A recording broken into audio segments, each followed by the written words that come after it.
Bienvenidos a Endo Podcast, el podcast de la Asociación Colombiana de Endocrinología, Diabetes y Metabolismo. En este episodio hablaremos sobre el uso de estatinas en prevención primaria con la doctora Milena Castillo. Este podcast es posible gracias a Atovarol, única atorvastatina con tecnología de cápsula blanda de gelatina, una marca Diabetrix. Bienvenidos. Advertencia, este contenido es exclusivo para profesionales de la salud. Todos los casos clínicos aquí presentados son únicos y es importante hacer su propia investigación. Cordial saludo a todos. Mi nombre es Milena Castillo Mejía, médico internista y endocrinóloga en la ciudad de Bogotá. El contenido de este episodio estará enfocado en explicar el rol de la prevención primaria, la estratificación del riesgo cardiovascular y la indicación de administrar estatinas según el riesgo calculado a los pacientes. Empecemos hablando sobre qué es un factor de riesgo. La OMS define un factor de riesgo como cualquier rasgo, característica o exposición de un individuo que aumente la probabilidad de sufrir una enfermedad o una lesión. Dentro de los factores de riesgo más importantes se encuentran el consumo de tabaco, la hipertensión arterial, la diabetes mellitus y la dislipidemia. Además, existen factores de riesgo modificables y no modificables. La evaluación del riesgo de eventos de enfermedad cardiovascular aterosclerótica sigue siendo la base de la prevención primaria.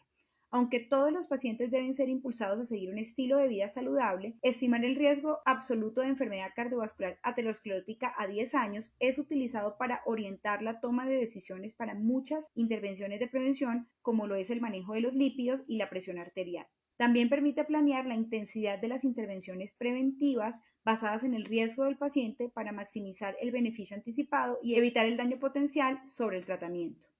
Para facilitar las decisiones sobre las medidas de prevención, las diferentes guías publicadas sobre prevención primaria han recomendado realizar el tamizaje para factores de riesgo cardiovascular tradicionales y aplicar una escala de riesgo de enfermedad cardiovascular aterosclerótica a 10 años. Existen diferentes escalas de riesgo disponibles para calcular este riesgo.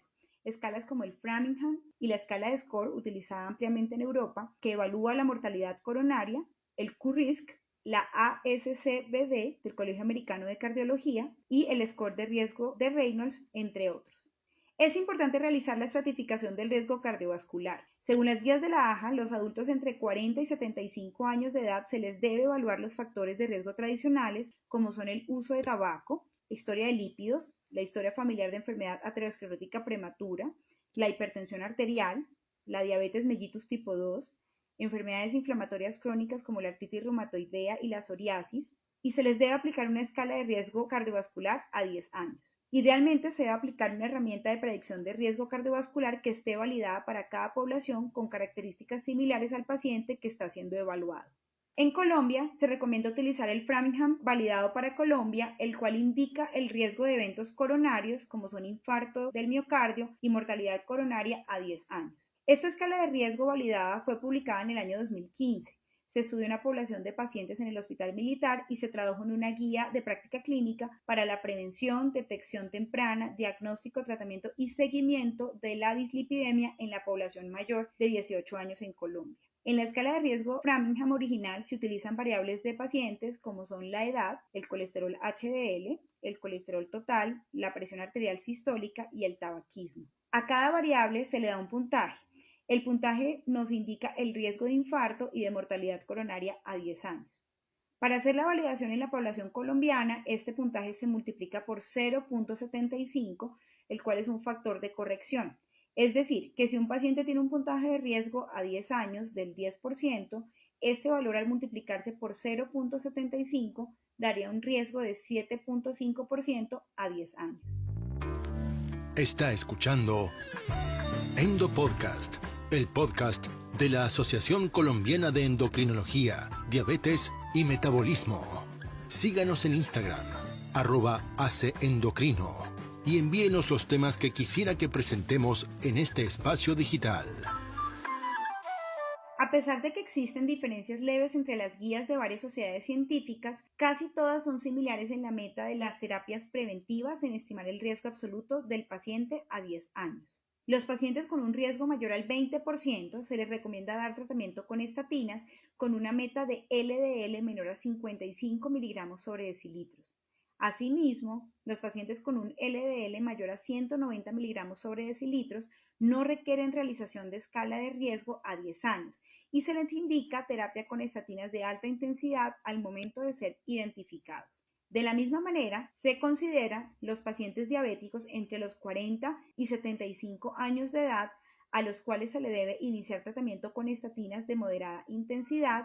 Deben ser evaluados los distintos factores de riesgo para considerar estatinas de alta intensidad, como lo son la diabetes mellitus tipo 2, diagnosticada hace más de 10 años, o una diabetes mellitus tipo 1, diagnosticada hace más de 20 años, albuminuria mayor a 30 microgramos, una tasa de filtración glomerular menor a 60 mililitros minutos, la presencia de retinopatía, neuropatía y un índice tobillo-brazo menor a 0.9.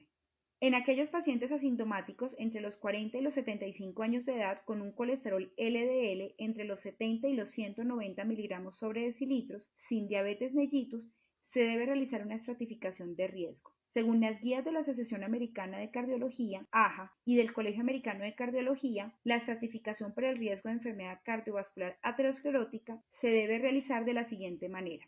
Se considera bajo riesgo, menor al 5%, riesgo limítrofe entre el 5 y el 7.4%, riesgo intermedio entre el 7.5 y 19.9% y riesgo alto mayor al 20%.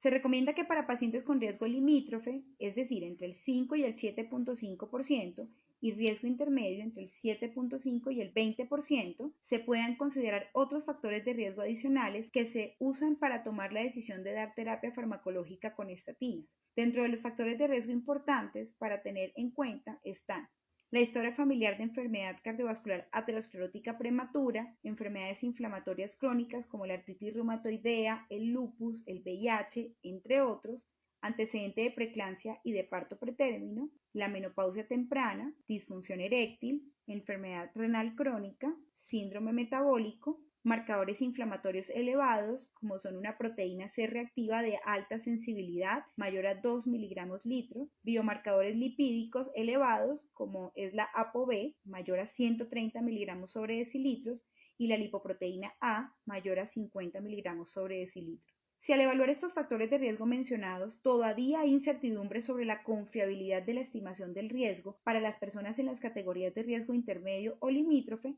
se pueden realizar pruebas adicionales para documentar aterosclerosis coronaria subclínica y reclasificar el riesgo del paciente con mayor precisión. Para aquellos pacientes con riesgo intermedio, es decir, mayor al 7.5% y menor al 20%, o para algunos pacientes con riesgo limítrofe, la medición del calcio en las arterias coronarias puede ser una herramienta útil para reclasificar el riesgo de los pacientes, particularmente si el resultado del score de calcio es mayor a 100 unidades Agatston, y brindar intervenciones preventivas como por ejemplo brindar terapia con estatinas. El alcance de la reclasificación es suficiente para brindar confianza en que los pacientes de riesgo intermedio o limítrofe con elevación del score de calcio coronario tendrán tasas de eventos que superan los umbrales de beneficio, es decir, que tienen un riesgo mayor a 7.5% en 10 años, y aquellos con puntajes de 0 tendrán tasas de eventos menores al 7.5% que pueden ayudar a guiar la toma de decisiones sobre el uso o no de estatinas. En estudios observacionales, la presencia y severidad del score de calcio coronario ha demostrado estar asociado con la probabilidad de beneficio de la terapia con estatinas para la reducción del riesgo de eventos coronarios ateroscleróticos. Aquellos con un score de calcio igual a 0 tienen una tasa de eventos cardiovasculares a 10 años muy bajos, por lo cual no se justifica la terapia con estatina, mientras no haya ninguna condición de alto riesgo como lo son la diabetes, la enfermedad coronaria familiar prematura, el tabaquismo activo y enfermedades inflamatorias crónicas. Si el score de calcio se encuentra entre 1 y 99, es considerable iniciar estatinas si el paciente tiene más de 55 años. Existen algunas situaciones en las cuales los pacientes se benefician de conocer si su puntaje de score de calcio es igual a 0. Por ejemplo, los pacientes resistentes al inicio de estatinas, quienes desean entender su riesgo y el potencial beneficio de manera más precisa, los pacientes que están preocupados de la necesidad de reiniciar estatinas luego de descontinuarlas por algún síntoma, los pacientes mayores, que serían los hombres entre los 50 y los 80 años de edad y las mujeres entre los 60 y los 80 años de edad, con pocos o ningún factor de riesgo que desean conocer si ellos se benefician de estatinas. Los adultos entre los 40 y los 55 años de edad con un riesgo cardiovascular a 10 años entre el 5 y el 7.5% con factores de riesgo para valorar la necesidad de tratamiento a pesar de estar en el límite. Está escuchando Endo Podcast, el podcast de la Asociación Colombiana de Endocrinología, Diabetes y Metabolismo. Síganos en Instagram, @ACEndocrino, y envíenos los temas que quisiera que presentemos en este espacio digital. La guía de la AJA recomienda que en pacientes adultos mayores a 20 años se debe evaluar factores de riesgo tradicionales cada 4 a 6 años. Para los adultos entre los 20 y los 39 años existe poca información en cuanto al desempeño y la utilidad de una escala de riesgo cardiovascular a 10 años. Debido a que la edad es un factor importante para el riesgo, la gran mayoría de pacientes en este rango de edad tienen baja probabilidad de tener un riesgo a 10 años suficientemente elevado como para justificar la terapia farmacológica con una estatina, excepto en la hipercolesterolemia familiar, donde dado el riesgo significativo de tener un evento cardiovascular aterosclerótico mayor a edad temprana, el uso de calculadoras de riesgo no está justificado. Hemos llegado al final de este episodio y quisiera concluir resaltando los puntos más importantes mencionados anteriormente. Recordemos que la forma más importante de prevenir la enfermedad cardiovascular aterosclerótica tiene como objetivo promover un estilo de vida saludable durante toda la vida. Los adultos que tienen entre 40 y 75 años de edad, que están siendo evaluados para la prevención de enfermedades cardiovasculares, deben someterse a una estimación del riesgo de enfermedad cardiovascular aterosclerótica a 10 años y para determinar si se inicia una terapia farmacológica, especialmente con las estatinas. Se debe evaluar otros factores que aumenten el riesgo cardiovascular, lo cual ayuda a guiar decisiones sobre intervenciones preventivas en algunos pacientes, como es la medición de calcio en las arterias coronarias.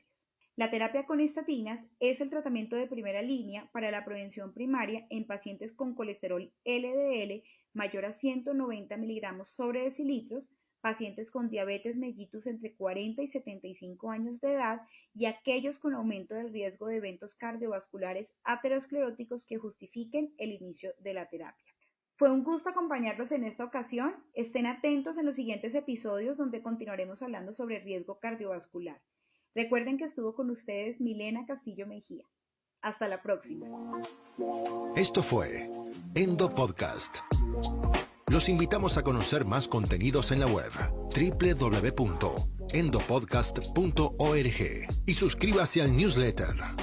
Síganos en nuestro Instagram, @ACEndocrino. Nos reencontraremos brevemente en una nueva dosis de Endo Podcast. Gracias por escucharnos.